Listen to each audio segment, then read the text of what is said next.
Okay. And Okay, we're talking about practicing and going to the driving range. And what I try to do when I go is I try to list before I ever get there, think about what I want to do and why I'm going.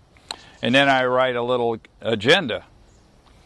If I think I'm going to hit 70 balls or 75 balls, I list those balls. For instance, I just on a piece of paper, I write on here what I'm going to do for my practice. I've got warm up. I'm going to warm up by chipping to the green. Just take some balls, go chip to a green, just to get warmed up. And then when I get started, I start with a drill where I just use one hand. I do right hand and then left hand, or left hand and then right hand, always teeing the ball up. I like to tee the ball up because between each shot, you've got to pause to tee it up rather than just stand there and drag a ball over and hit it.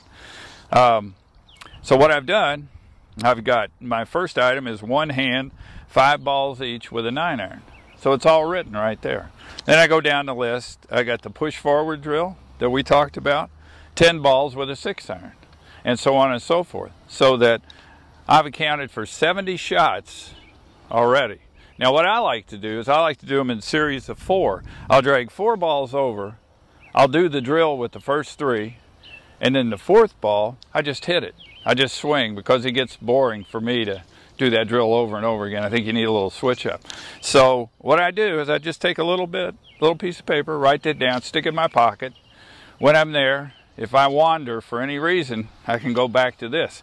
Usually I got about 10 balls or 15 balls left over, and I'll use those balls to do whatever I want. Maybe I want to hit a driver, maybe I want to try to practice a fade, which in my case is very difficult.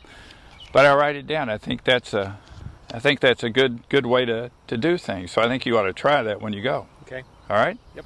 Good.